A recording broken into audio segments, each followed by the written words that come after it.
আউযু বিল্লাহি মিনাশ শাইতানির রাজিম। বিসমিল্লাহির রহমানির রহিম। জননেতা জনাব তারেক রহমানের নির্দেশে সারা বাংলাদেশে গণতান্ত্রিক উপায়ে একদম তৃণমূল থেকে কেন্দ্র পর্যন্ত নেতা কর্মীদের পছন্দের ভোটে নির্বাচনের যে আয়োজন করা হয়েছে, সে আয়োজনে আজকে আমাদের হেডকোয়ার্টারের ইউনিয়ন, এই হাজিরহাট ইউনিয়নের 1, 2, 3 ভোট অনুষ্ঠিত হচ্ছে। কিন্তু আমাকে তো ভোটার বানায় না, আমি তো 2 নম্বর ওয়ার্ডে। না, এই কর্মকর্তারা আমারও ভোটার বানানো উচিত ছিল না? আপনারা বলেন। তাহলে প্রথমে তো ওনারা ফেল করছে, আমি এতদিন বলি নাই। কিন্তু যারা আগামী দিনে করবেন এই ভুলগুলি কিন্তু হবে আমাদের, আমরা আস্তে আস্তে শিখব। আজকে আমরা গত 17 বছর কোনো ভোট দিতে পারি না, আমরা কোনো ভোটে অংশগ্রহণ করতে পারি না। আমাদের নেতা জনাব তারেক রহমান, দেশ নেত্রী খালেদা জিয়া, আমাদের লক্ষ লক্ষ নেতাকর্মী, 68 লক্ষ নেতাকর্মীর বিরুদ্ধে মামলা হয়েছে। এই হাফিজিয়া মাদ্রাসার সামনে থেকে আমাদের লোককে ধরে নিয়ে পায়ের মধ্যে গুলি করে খুন করেছে। আমাদের ছাত্র দলের আরিফকে খুন করেছে। আমাদের ওলেমা দলের সেক্রেটারিকে গুলি করছে, সে এখনো পঙ্গু।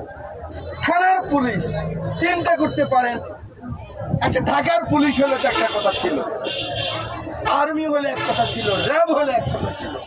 শেখ হাসিনা বাংলাদেশে এমন একটা পরিবেশ সৃষ্টি করেছিলেন যে কেউ কথা বলতে পারে না, একটা ভয়ের সংস্কৃতি। ঘরের থেকে আমার বাবা যখন বের হতো, আমার মা বলতো, বাবার দরকার নেই, তুমি এগুলি যাইও না।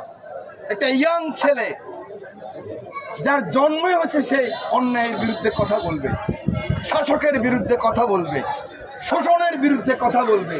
ঘরের থেকে যখন বের হয়, তার মা বলে, বাবা শেখ হাসিনার সাথে পারবি না, যাস না রে বাবা। কিন্তু গত 17 বছরে এই গুম, খুন, হত্যা, রাহাজানি, দুর্নীতি সব কিছু উপেক্ষা করে এবং 24 জুলাই আগস্টের যে ছাত্র জনতার আন্দোলন, সেই আন্দোলনের মাধ্যমে ফ্যাসিস্টদের কি অবস্থা হয়েছে এটা আপনারা সকলেই জানেন। আমার নেতা জনাব তারেক রহমান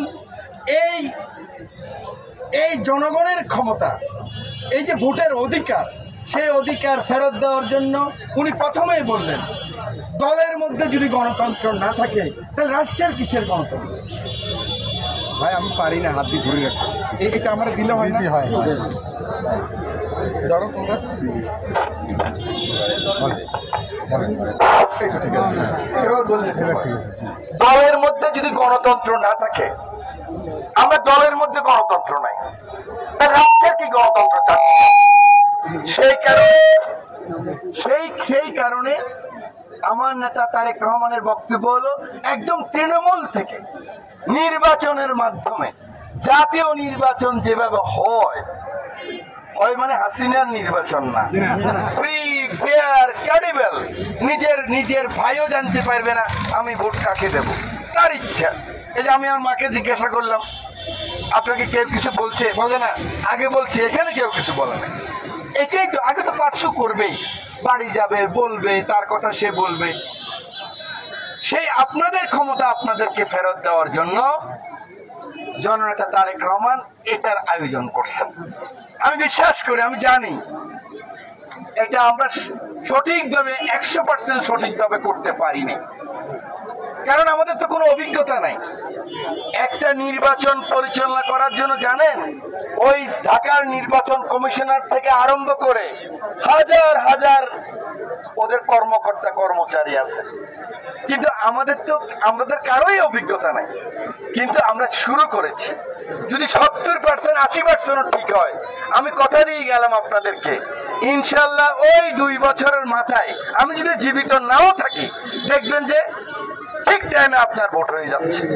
তাহলে যারা আজকে নির্বাচিত হবে ওরা যখন আমার নেতাকর্মী বান্ধব হবে না, নেতাকর্মীর দুঃখে সুখে আগায় যাবে না, নেতাকর্মীর কষ্টে বেদনায় সে আগায় যাবে না, সে টাকা না দিতে পারুক, রাত্র 3টার সময় ফোন করলে সেটা তার বাড়িতে যেতে পারবে যে আমার পা ভাঙা গেছে, আমার হসপিটালে নাও, সেই এলো কর্মী বান্ধব নেতা। যখন এই ব্যবহার থাকবে না তাহলে আগামীতে আপনারা পরিবর্তন করে দিতে পারবেন না। এই পরিবর্তনের সুযোগ মিজান সাহেবের ভোট দিলেন, যদি মিজান সাহেব প্রত্যেকবার জোর করে ভোট নিয়ে যায় আপনারা জিজ্ঞাসা করবে?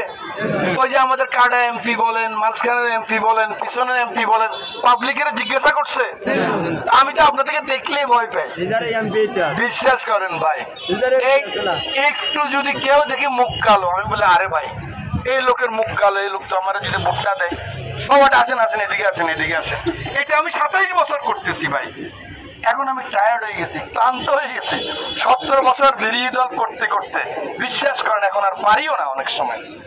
আমি এটা উদাহরণ দিলাম এই কারণে যে আপনাদের কাছে আমাদের মাথা নত হইতে হবে, নেতাদের মাথা নত হইতে হবে, জনপ্রতিনিধির মাথা নত হইতে হবে।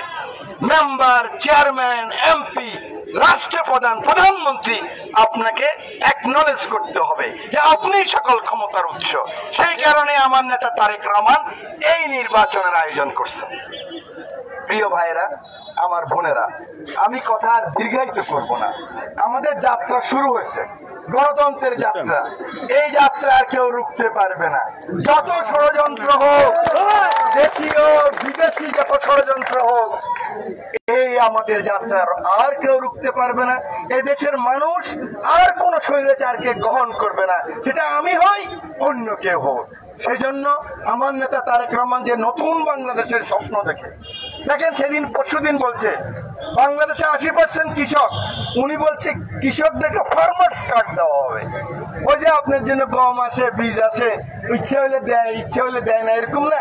গরু আসছে আপনি জানেনও না, বীজ আসছে আপনি শুনেনও নাই, লক্ষ কোটি টাকা আসে আপনি জানেন না, ফার্মার্স কার্ড দেওয়া হবে। অনলাইনের ডিজিটালি আপনার নাম থাকবে, ওই কার্ড নিয়ে যাবেন, আপনার সার আপনি নিয়ে আসবেন, আপনার বীজ আপনি নিয়ে আসবেন, আপনার সাহায্য আপনি নিয়ে আসবেন। আমি বুঝাতে পারছি? সেই বাংলাদেশের স্বপ্ন দেখে আমার নেতা তারেক রহমান। জীবনে সুযোগ এসেছে ভাই, আমরা দেশ নীতি খালেদা জিয়ার ফেরত পাবো, আমরা ভাবছি? বলেন তো, ভাবছি আমরা? তাহলে আল্লাহ সুযোগ দিছে আমাদেরকে, এই সুযোগ আমরা কাজে লাগাইতে হবে। কোনো কম্প্রোমাইজ নেই, সে আমার ভাই হোক, বন্ধু হোক, আমরা হকের রাজনীতি করব, সততার রাজনীতি করব। আমার নেতা শহীদ প্রেসিডেন্ট জিয়া রহমান যে রাজনীতি করে গেছেন, আজকের দিনে বৃদ্ধ মানুষ আমি জিজ্ঞাসা করি 80 বছর বয়স, আপনি বিএনপি করেন কেন? বলে জিয়ার রহমানের রাজনীতি করি। সেই রাজনীতি আমার নেতা তারেক রহমান করবে। বিশ্বাস করেন বন্ধুরা, আপনারা সেইভাবে আপনারা কাজ করেন। আগামী নির্বাচনে যে কোনো চ্যালেঞ্জ সব দল এক হয়ে যাবে, একলা আমরা ফাইট করে উইন করতে পারবো যদি আপনারা সাথে থাকেন। সকলকে শুভেচ্ছা জানিয়ে এই নির্বাচনে আমাদের হাসেম ভাই এখানে উপস্থিত আছেন। হাসেম ভাই আমাদের শ্রমিক দলের সভাপতি, হাসেম ভাই দীর্ঘদিনের নেতা, আবুল হাসেম শ্রমিক দলের সভাপতি লক্ষ্মীপুরের, সেই ছাত্র দল থেকে উনিও জিয়ার রহমানের কিন্তু জাগদল থেকে বিএনপি করতেছে। কিন্তু হাসেম ভাইয়ের অনেক কন্ট্রিবিউশন, উনি কষ্ট করে আজকে কয়েকদিন এখানে আছেন, আরো ওনাকে 20 দিন থাকতে হবে। হাসেম ভাইকে সবাই একটা হাততালি দেন হাসেম ভাইয়ের জন্য।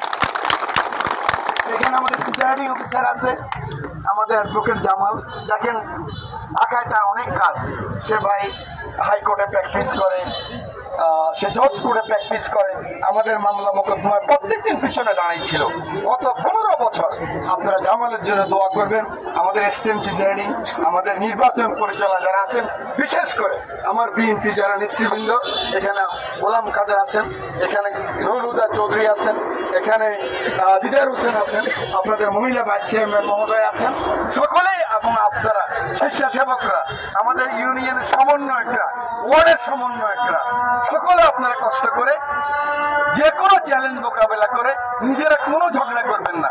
আপনারা অবজেকশন থাকলে এখানে দিবেন, এখানে না হলে আপনাদের ট্রাইব্যুনাল আছে, কিন্তু ওই ট্রাইব্যুনাল আমিও মেম্বার, এনি চৌধুরী সাহেব মেম্বার, এবং এনি চৌধুরী সাহেব যে কষ্ট করতেছেন, সৌজুদ্দিন চৌধুরী এনি দেখেন, ঢাকার রাজনীতি, চট্টগ্রামের রাজনীতি, লক্ষ্মীপুরে প্রত্যেক সপ্তাহে একবার চলে আসতেছেন, এই যে কালকে এখানে চলে আসছেন, আবার দেখবেন হয়তো পরশুদিন রামগতি চলে যাবেন, ওনার জন্য দোয়া করবেন। লক্ষ্মীপুরে যারা নেতৃবৃন্দ, সাবুদ্দিন সাবু আছেন, আমাদের আসিফুর রহমান আছেন, আমাদের এখানে যুক্ত আছেন, আমাদের নিজামুদ্দিন ভুঁইয়া আছেন, আরো অনেক নেতৃবৃন্দ আছেন, আপনাদেরকে সহযোগিতা করতেছেন, ওনাদের জন্য আপনারা দোয়া করবেন। সকলকে শুভেচ্ছা জানিয়ে উৎসবের মতো আপনারা আজকে এখানে উপস্থিত হয়েছেন। দেশ নেত্রী বেগম খালেদা জিয়া, প্রিয় নেতা তারেক রহমানের পক্ষ থেকে অভিনন্দন জানিয়ে বক্তব্য শেষ করছি। আল্লাহ হাফেজ। বাংলাদেশ জিন্দাবাদ, বাংলাদেশ জাতীয়তাবাদী দল জিন্দাবাদ, বেগম খালেদা জিয়া জিন্দাবাদ, জননেতা তারেক রহমান জিন্দাবাদ, শহীদ প্রেসিডেন্ট জিয়া রহমান অমর।